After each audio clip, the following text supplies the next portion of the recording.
meeting, because really today is supposed to be an organizational, conversational introductions and meet our colleagues here that are all together time. And we do have a few slides that Penny's going to be sharing with us, and kind of helping us to talk through and look through and making sure we know our purpose and our roles as a subcommittee. And again, I would remind you of two or three things. First of all, that this is a subcommittee on school leadership, and so that is different from the subcommittee on school system personnel. So school system leadership, I think, is a focus on directors of schools and assistant directors maybe, but again, our task is going to be the same as others, as to look at funding and see how we can best make recommendations that we wish to make to the full committee. And we will start off today by furthering introductions. You've already met Penny, and Penny had an opportunity to share a little bit about herself. But Penny, thank you for joining us from the state. Thank you for allowing us to work with you today. And I know those of you that are in her core region work with her, and we know great things of your work. But Janice Fox from the Middle Tennessee Corps will be joining us, and she will be our state liaison, starting with all committees after this, is my understanding. So Penny, is there anything else you want to add to that introduction of you, or anything else you want to tell us about you or Janice? I just wanted to share with you all what Janice and I will be doing. Janice, going forward after today, we'll be taking notes. We'll be gathering your recommendations ultimately at the end of this work. But I will also gather questions from you. In the other subcommittee meetings that started yesterday, a lot of questions are coming out. You all may be more informed than the general public, who a lot of the folks that are on some of these subcommittees. So there's lots of questions coming out. So if you have a question, you please be sure to ask. I will send this back over to our tnedu.funding team, and they will figure out the protocol to get these questions answered and how to get this back to you.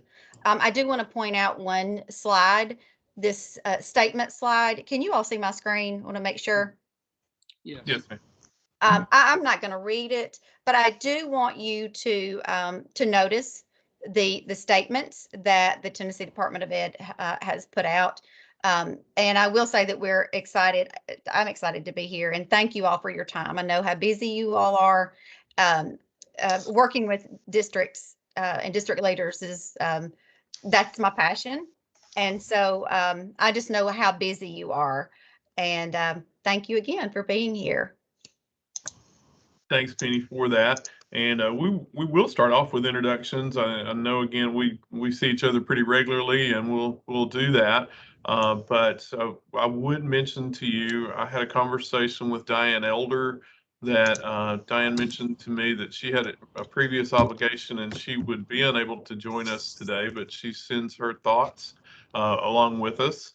And then I would ask if you just would take some time today. Mark Florence is on our committee from Benton County, and as you know, Mark and his wife have been working through some issues, some health issues that she has, and they are coming back from Memphis today, and apparently they got some pretty negative news that kind of contradicted some things we had heard earlier from Mark and his wife. So I think they're going to be traveling, I think he said, to Atlanta to get some specialized care and some things that she's going to need. So if you would definitely keep Mark either in your thoughts or your prayers, or however you choose to lift them up.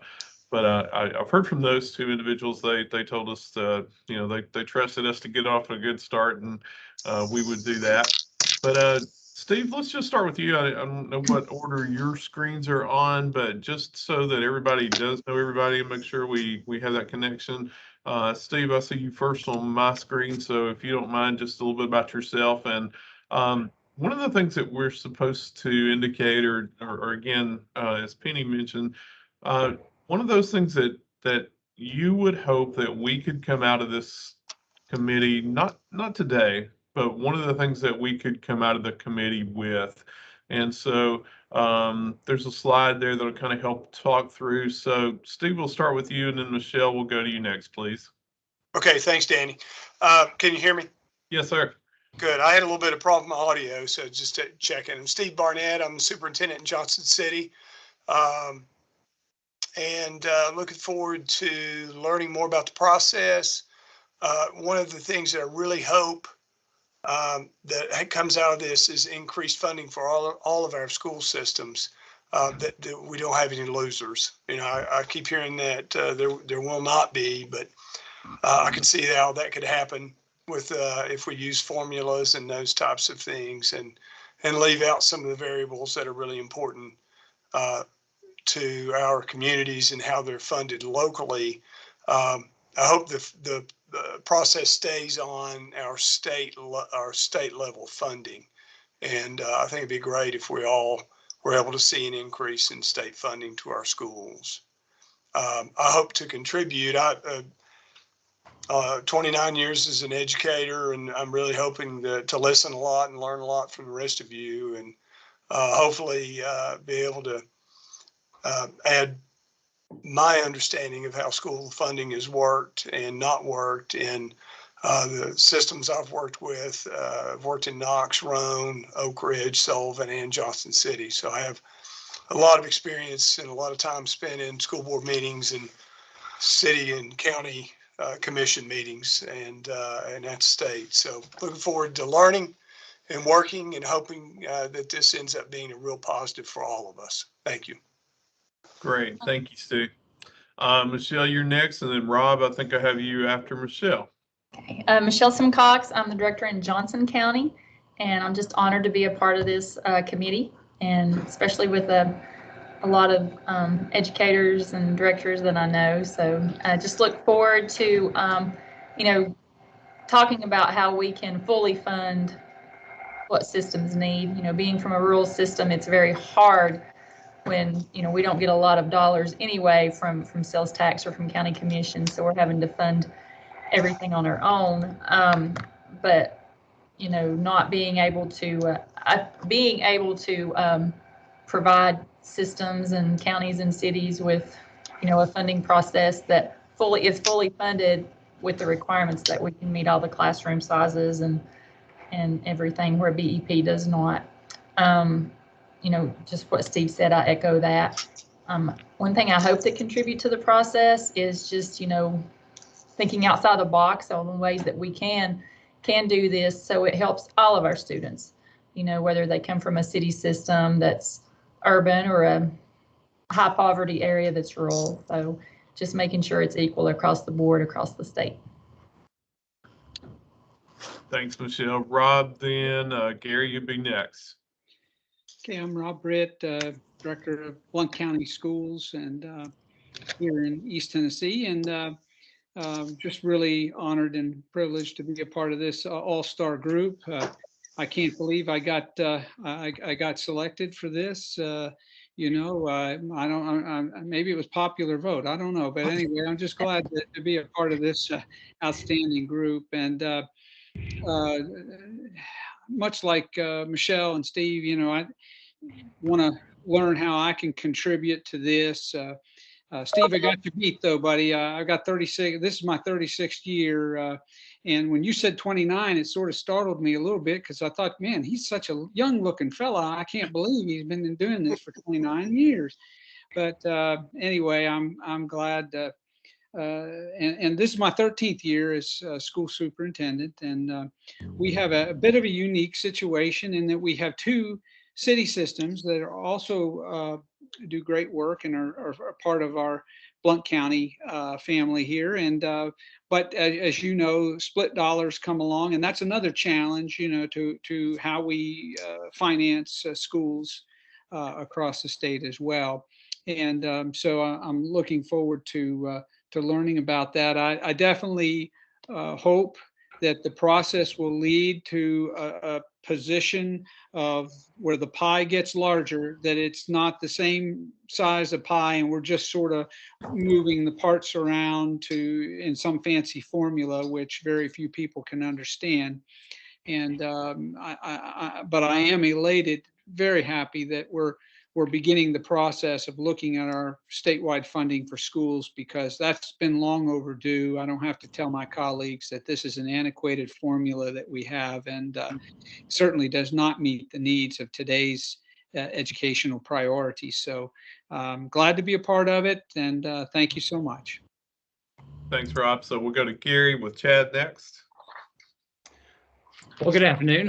Rob, I will say you always have my vote, buddy. I'm not sure that you all need introductions. I feel like I know all of you really well, but I do know that this meeting is being recorded and will be viewed by who knows whom later. So I am Gary Lilly, Superintendent in Carnival Schools. We have just over 9,000 students. This is my third year at Carnival. Previously, I was in Bristol, Tennessee, on the other side of the state. I am looking forward to being part of this process, and am appreciative of having the opportunity to serve on this group, because I think it is important. You know, the opportunities that we provide students are directly related to the dollars that we've got to fund those opportunities. And like my esteemed colleagues have said, I am hoping that we can get to the other side of this thing, actually have more resources for all of the students in Tennessee. I think it has been said over and over that while our results are somewhere in the middle of the country, our funding is toward the lower end, toward the bottom. And so hopefully that is what we can elevate to provide even more opportunities for our students. As far as what I can contribute, like Rob, I am also my 13th year as superintendent, and so we have had to live with the existing BEP formula for a while. So hopefully I can kind of be a shark spotter. Sometimes something sounds good, but it can have unintended consequences. And I think it's important to really think through all the implications of whatever decisions are made regarding funding. So just happy to be here and happy to be working with all of you. Thank you. Thanks, Gary. Chad, and then John. My name's Chad Moorhead. I'm the Director of Schools in Moore County in southern Middle Tennessee. I've been in this role for 16 years, or this is the 16th year. I've been an administrator in Tennessee Public Schools for going on my 22nd year. One thing that I'm looking forward to is getting past this fear of the unknown, of what this formula will result in for our school systems. I'm definitely interested in knowing how we can have a student-centered funding formula that takes into account for all the different variables, like most of you have said, especially because I'm from such a small district. We have about 900 students, K through 12, and I'm very concerned about how a new funding model would affect our type of system, small rural systems. But I'm not sure what I'll be able to contribute other than I do have a little bit of experience in education and dealing with BEP and what not to do. I think I may be the example of what not to do for everybody. Thank you, Chad. Then we'll go to John, then Russell. Hey guys, John Barker. I'm Deputy Superintendent for Strategic Operations and Finance at Shelby County Schools. Let's say the Memphis Shelby County Schools. One of the things we always run into when we're out across the country, somebody says, Shelby County, is that Alabama? Is that Kentucky? And what we're always interested in making sure is people know that as Memphis, we're the largest school district in the state, but then we absolutely have the concerns that you guys have as well. Awesome to be with you all, and just to echo everything that everybody has said about being a part of this group and the honor that it really does help us all feel to be a part of this. I'm really interested in making sure that that I help contribute, kind of that perspective from the large urban district, to be sure, but to think about how we message this. And I'm really, really thrilled to be a part of a group of people who are going to be thinking about really how we kind of put some things together and put some ideas together, but also this notion of how we're going to go back and sell this when the time comes to our constituencies. Each of us has a group of people who look to us for some interpretation. And one of the things I was actually on a call earlier this morning, thinking through and talking through with some of our local community folks around the 776 million reasons that we have for ESSER dollars to how we're using those. It's crazy money. It's just, a lot of money. And what we know is that the new BEP, however it all kind of shakes out, is going to require some conversation with our locals as well. So for all of us to be kind of focused in that thinking around our constituencies, our boards as well, I think it's going to be awesome, and definitely appreciative to being a part of this. Thanks, John. Russell.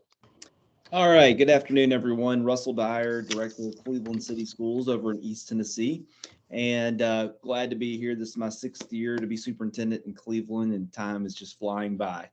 I think the thing that I'm looking forward to is a conversation around what is the BEP, because if you really talk to politicians or you talk to others, you will quickly hear that the BEP is fully funded.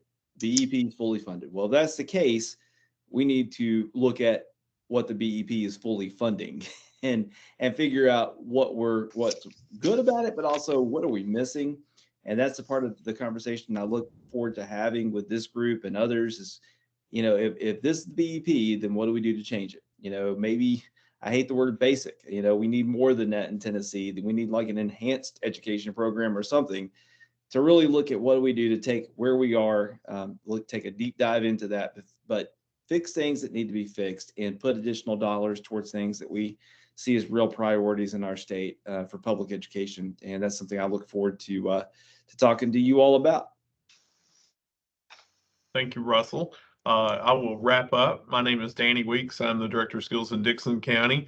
And seeing some of you guys talk about your experience kind of made me I'm kind of right in the middle of you, especially Steve and Rob. I think this is my 34th year.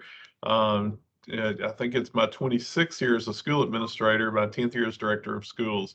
And I've spent a lot of time working as an assistant director of schools and working with school finance and the BEP formula too. So I guess the one thing that I hope that we can maintain, this is outside of my role as chair of this committee, but I think it's all important that even though it is a student-based funding formula that we're seeking to move towards, I still hope we can come away with a funding formula, not necessarily a spending plan. Because as director and John, your role as finance person, I still think we need that flexibility to make sure to allocate and make decisions on those dollars where we need to do that. And I think that's been very important and helps us be successful as managers and stewards of the dollars that we are entrusted with that come from state or federal or other sources. And so there's a spending plan that we get to use that for. But again, I'm honored to be able to be asked to serve as chair of this committee and just look forward to working with all of you guys. And Penny, I think one of the things that you mentioned earlier is this group, John, I know you've not been a part of those meetings, but overall, TOS has had a couple of meetings. The Tennessee Organization of School Superintendents has had a couple of meetings already, and we've met to have some discussions about what does this do for all of us and what does this do for as an organization. And so I think maybe this group does have a lot of information that we may not have to hit as much of the preliminary stuff, which could shorten our meeting today a little bit. And I know that probably won't hurt your feelings, but we certainly want to devote the time that we need to in our committee meeting today, but maybe less preliminary information since we have heard a lot of that. In your invitation that you received, there were 2 documents. One has the slides that we're going through today. But Penny, is there a way you can flip back to the slides that were in the other deck that we were to review?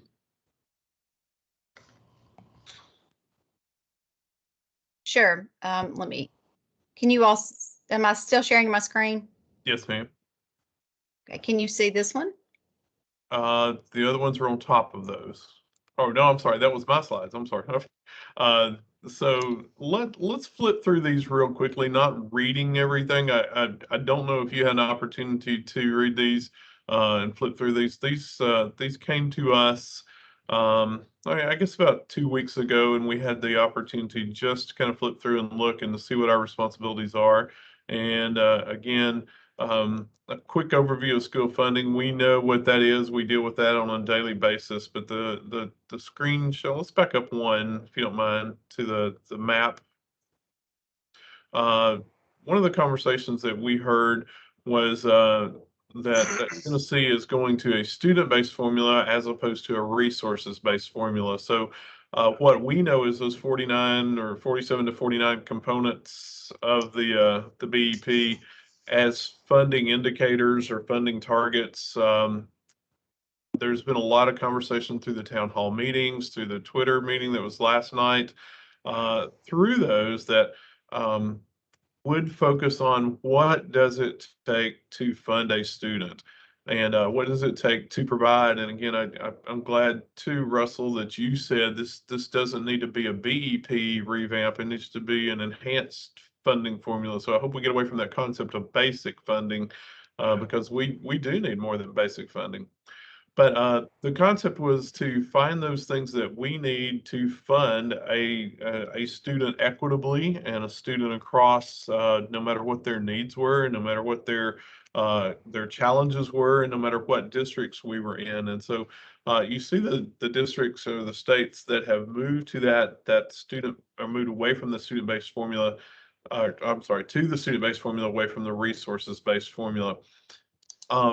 Our roles are kind of unique because while we are looking at the specific needs of a student, I think it's also part of our role to make sure that those district level pieces, transportation, food service, facilities, and all those things, while student and teacher groups and instructional groups may focus more on what are those, those basic classroom instructional needs that students need, I think our voice needs to make sure that those elements are included in whatever recommendations that we bring forward.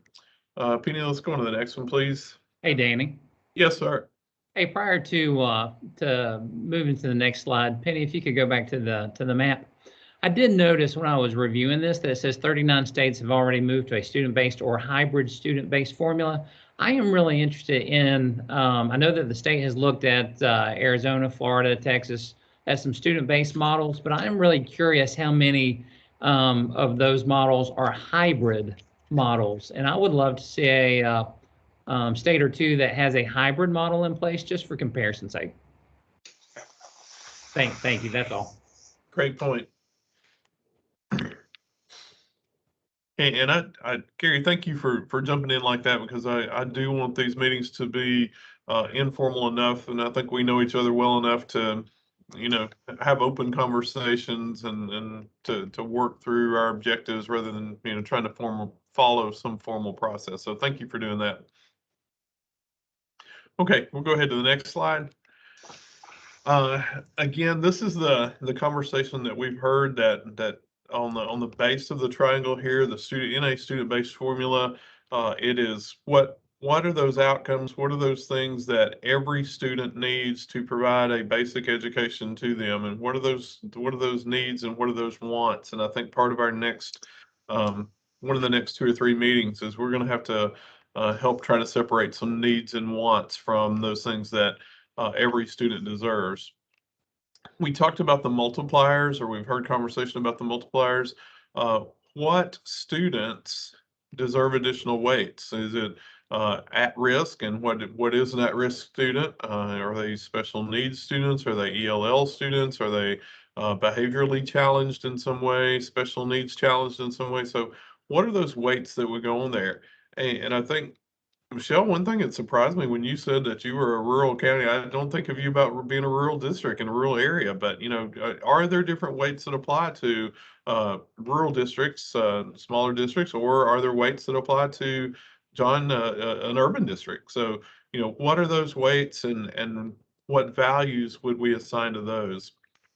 And again, bullet number 3, I hope that's something that we can at least make sure as we review other committees' work and as we review other input that we've received, that we look at funding that comes from the district, funding that goes into other programs over and above what it takes just to educate a child in a classroom, in a chair, in a specific teacher's room. So I think we'll need to be looking at some of those other things. And then the outcome based too, I think it was clear that that was not meant to be a performance or an evaluative type reward or bonus based on an outcome, but more or less, I think the example used was if a student takes an ACT retest, will there be funding to refund those dollars spent on an ACT retest? Or if a student were to take an advanced placement class, would they receive additional dollars for those type classes? So I think when I heard the term outcomes, I think that's the way that was explained best.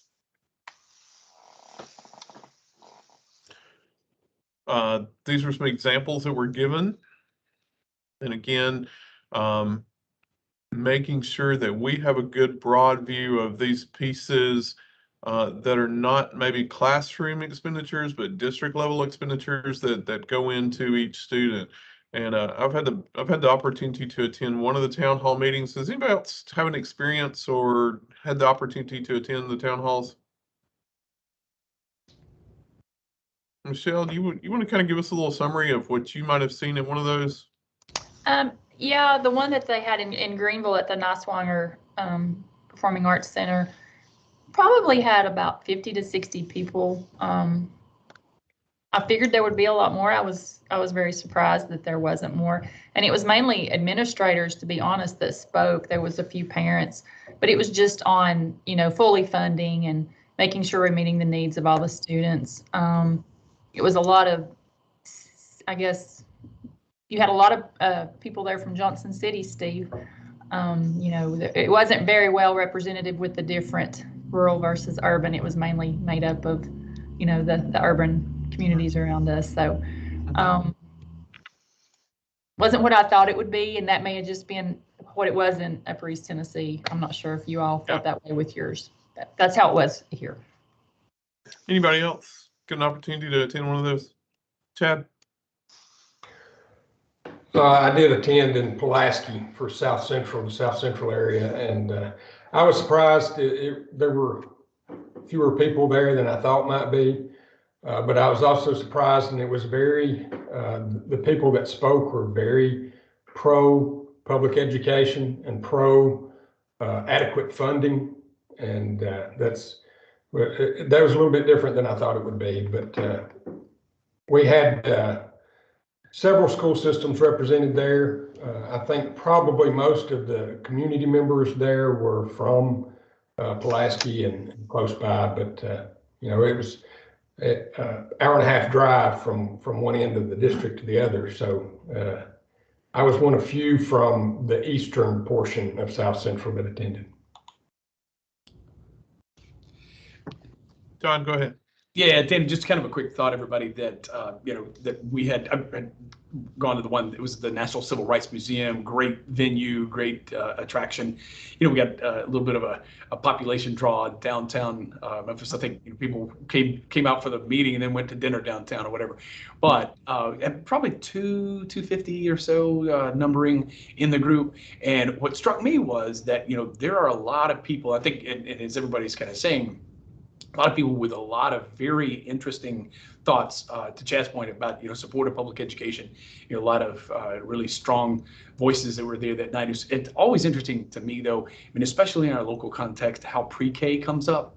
So there were several specific questions about pre-K. There was one lady who was very early in the conversation who spoke about pre-K special education services.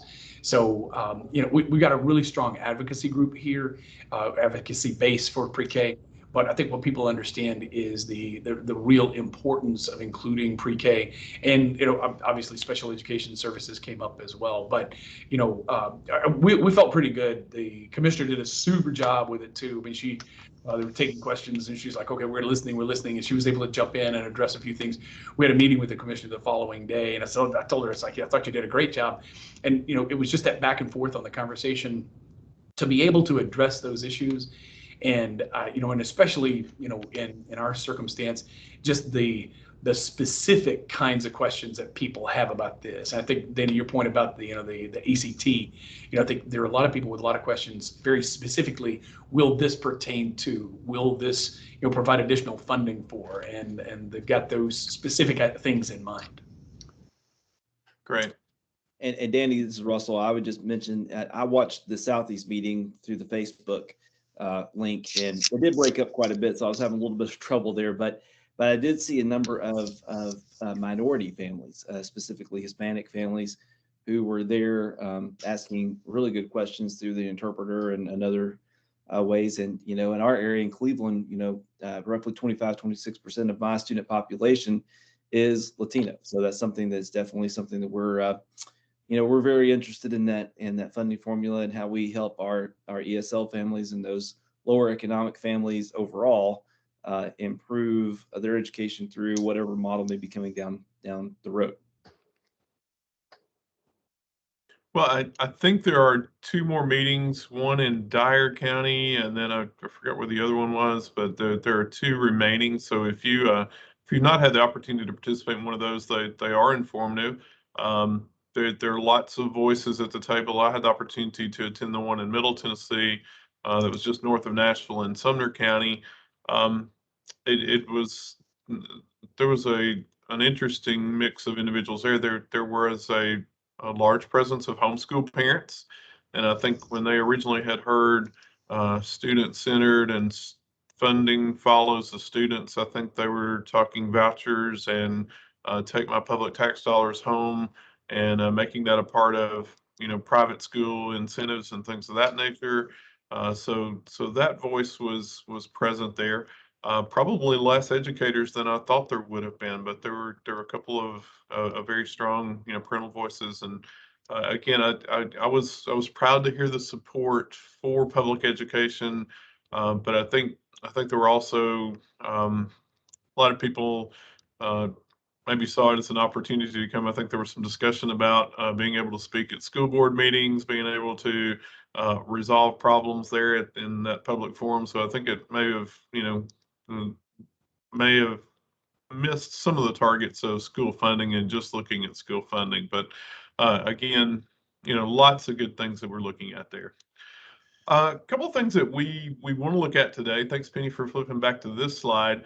2 main questions we'd like to walk away with today in the next 15, 20 minutes or so. I know we have a commissioner's call at 1, and I'd like to be able to get off of this call so we can all hop on that call. But what do we hope to be true for students in Tennessee? And we are speaking, of course, in terms of funding or resources that would support any goals, visions that we would have for those students. So what is it we would like to see for all of our students? And I talk to our staff an awful lot about reducing variability, and we all represent different parts of the states. We represent different size school systems. We represent different communities that have different beliefs, different thoughts, different guidelines. But one of those standards that I talk to my leadership team about all the time is reducing that variability. So if we could reduce the variability and break it down to what is it that we expect, what is it that we hope to be true for all students in Tennessee,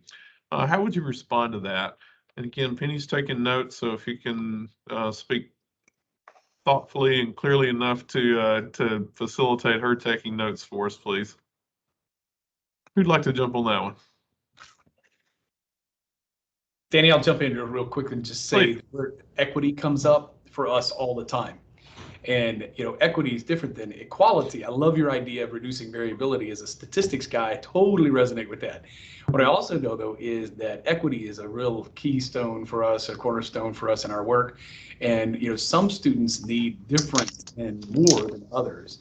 So I think that idea of reducing variability kind of across the board, but to make sure that we address those equity needs for those students who have those particular needs as we identify them.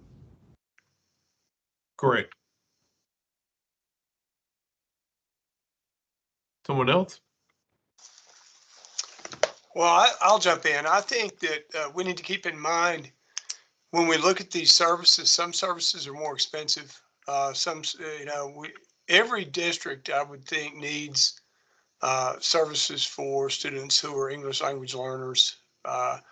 They need services for students who present with behavioral issues, severe behavior problems, special education, a lot of different problems, but some districts are probably more service centers for their area probably have a higher, heavier load to carry than some other districts in some of those areas. For instance, in Northeast Tennessee, you have Hamlin County has a great number of English language learners. So that is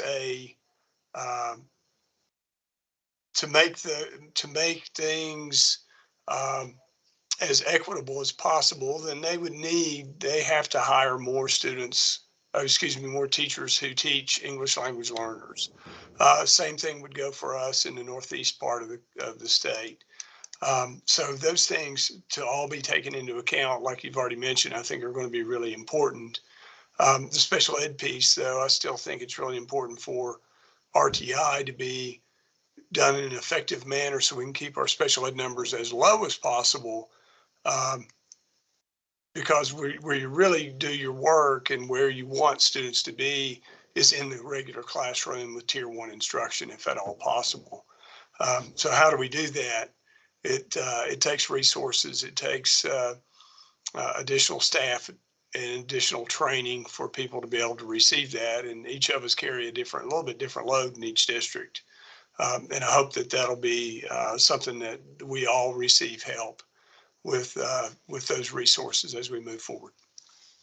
Hey, and I'll jump in there. Our challenge in small districts, especially with the lower diversity level, will make this funding formula even more complicated in that, when you don't have as many of those EL learners, but you still need to have the teacher and the instruction and the materials and resources to go with the low number that you have, that presents a challenge. In our current formula, I think you have to have 30 of those students to generate a teaching position. But if you have 9, you still have to provide services. So that makes a challenge for small districts, and how you work that into a new funding formula, that'll be the challenge. Hopefully it'll be a little more conducive in the new formula. And I will add in there that what Chad is talking about, I think, is why I was interested in seeing the hybrid models that some states use, because there are some fixed costs for all districts, regardless of their size. So I think it's worth exploring the possibility of what makes the most sense to be student-based. What does it make sense to have some resource-based things, or based on the district level or even each school level.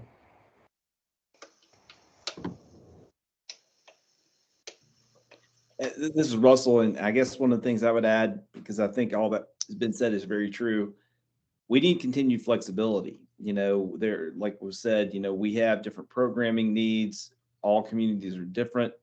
We need to think through what access and equity and all those pieces look like.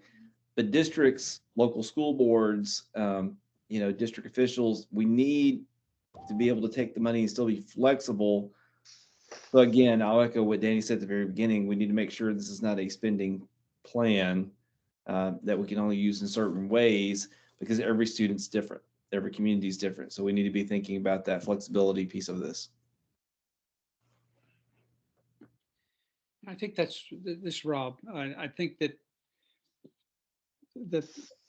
what everybody said here is great and true, and I appreciate everything that and I don't know that I have a whole lot more to add, other than to say I'm thinking broadly here as I look at the question and think about that, of giving students the skills and the knowledge and the opportunities to achieve their hopes and dreams. And that's what I would hope for Tennessee students, and that we would have a resource model or funding model that would align itself to that. And as you said, everybody's different.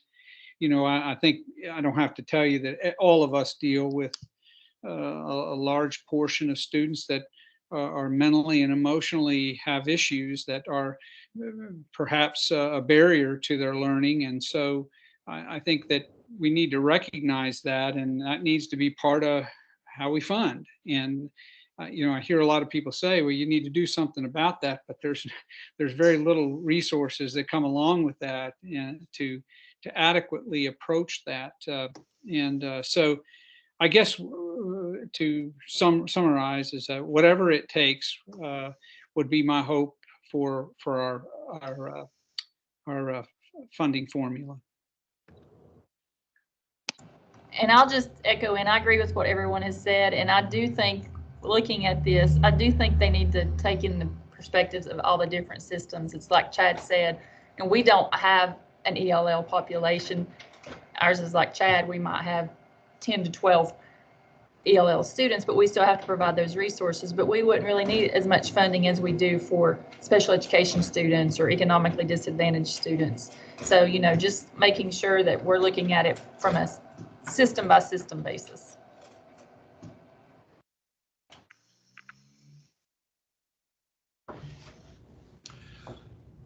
Penny, I'm appreciative of the question that Gary asked, because I really hadn't gone down that avenue very much about hybrid funding plans and things of that nature. So I think one of the questions would be, what else would we need in the future to help us? I'd like to be able to see a couple of examples of some of these hybrid plans, because I think the state, I think all of our committees that are working on this have a lot of work to do ahead of them. And I think we know in a very short amount of time to get ready for legislative session. I sometimes work better personally when I go into a meeting with something in my hand that we, can critique and can tweak and can look at. And, to me, that's where I talk about the essential elements of BEP, the things that are in the existing BEP. I think we all would agree that those are essential. They're not adequately funded the way we believe they are, but those are key points that need to be in there. But what are those other pieces, and how are other states addressing those other pieces that need to be added to that? So I think if we could also see maybe an example or two of some of the hybrid plans that we've seen, because that is also a different approach on there. So thank you for that. I'll be sure to get those resources, ask for those resources for you. Right. Danny, if I could do one more quick thing there, Yeah, to be true for students, that to me, the link between funding and outcomes, it was alluded to earlier, but what we would love, I think maybe all, is that the funding would provide at least some assurance of a return on investment. And I think that to me is kind of kicking around. So, we spend money, we have a formula, we have all these kinds of things, but what we would want for students and what we would want to be true is that they would have had an excellent education, that all of these dollars put together well actually ends up with a student who's ready to go. And I'm going to add, I'm going to go back and say, on an equitable basis, so that we are competitive. I'm in a rural district as well, but I'm sandwiched in between the wealthiest district in the United States and another district to the north of me that are very competitive. And I know when our students go to college or looking for jobs, they're going to be competing against those students. Not only the students that are in Dixon County, but those students in Williamson County and places. So we need to be prepared at a level just like those students are. So thanks for adding that.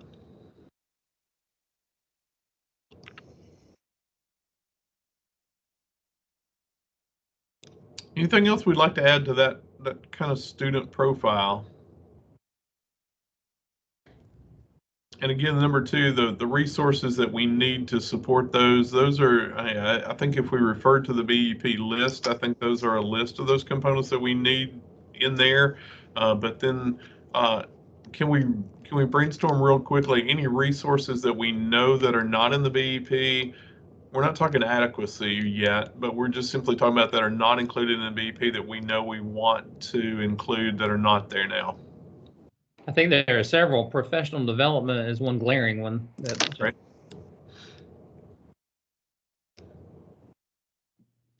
And I think that's a great example, Gary. The systems I've worked in that had the resources, we were able to provide PD. systems I worked in, the other three, I didn't have the opportunity to have very much PD offside of what we were able to do in our own school. As a principal, I didn't have a lot of flexibility on what to do to help develop staff. I think that's a great point. This is Russell. One thing I'd add in with that, and I had this discussion today with a group of school counselors. We have a real need right now for more help with behavioral issues, especially in the elementary world, now K through 12, but especially behavioral in the elementary and the mental health aspect. We're seeing issues right now. I know this isn't necessarily a COVID discussion, but we're seeing a lot of issues that have not been seen in the past. And I think that's in a lot of districts right now. So something in the mental health and behavioral that will affect the academic realm is definitely something we'd be interested in. And I think that's probably not just a funding issue, but also an access issue for a lot of our districts that have that need, but where do they find the people? I think that's an ongoing problem across the state and probably nationally. Where do you find people to work in mental health for what we're able to pay them? And for response to intervention for behavior, we have a really good program. That and our mental health program, they cost a sizable amount of money. And then some of the more rural districts, where do they even find people to fill those jobs?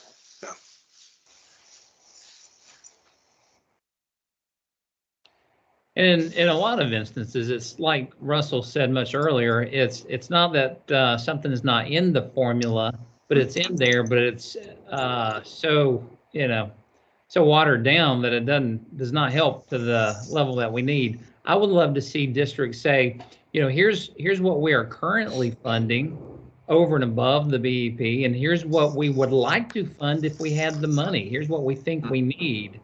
And I think that should be the baseline.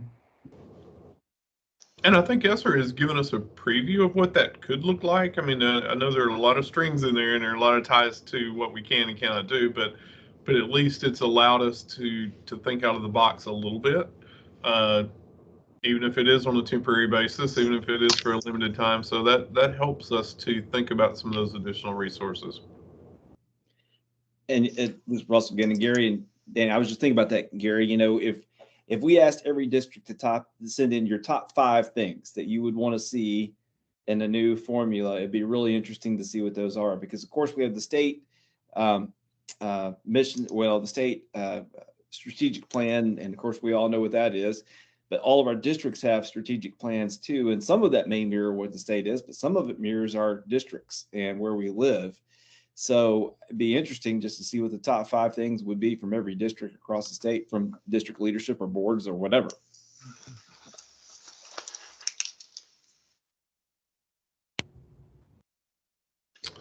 Well, great. As we start thinking about wrapping up, Penny, let's go to the next slide if you have it there. Our next meeting, and again, that's scheduled for next week, November 18. Noon Central again. So we're going to look at some of the feedback that has been received by the state. And again, there are multiple avenues to have provided that input, either from your staffs or from the communities or just the various stakeholder groups from around the state. But it says that we will take a look at the data. They would like to send that to us. It says maybe a week in advance, so I'm not sure when we could expect that, because I think the last town hall meeting, one of them is next Monday night, I know, over in Gibson County, far west Tennessee. But we will look at some of the data that's been sent to us, and we will try to divide that into must-haves. These are essential that everybody should have. So I guess that would be somewhere between essential and would be nice to have, and then others that it might be good for your district, but it might not be a necessity in other districts. And so the must-haves, the should-haves, and the nice-to-haves, I think, are the 3 buckets that we'd kind of like to take the feedback that's starting to come in and put those in some of those buckets. And then so again, as we look, and if there are any other things that we as a committee think we need, we can certainly if you'll shoot those to me if you need something. Again, Janice Fox is going to be our state liaison. Penny, we thank you for doing that role for us today and serving in that role. But if you have any comments or you think of anything else that we need as a committee to do our work, if you'd be, just feel free to drop that to me as an email. I think everybody has each other's emails.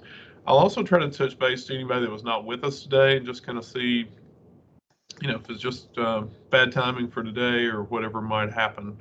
So anything else we need to discuss? Yes, before we go, Danny, I Michelle? think there's, if I'm counting right, there's 6 of us that are also on TOS board. Yes. We actually have a TOS meeting at 10 that day. Will we Yes. be able to? Yes, our plan for the TOS board was to take a break just prior to noon so that we can probably go into a separate area and conduct this meeting and then come back and maybe have lunch and then jump back on. Thank you. Thank you. Anything else, guys? And girls, I'm sorry. Michelle, you're guys too.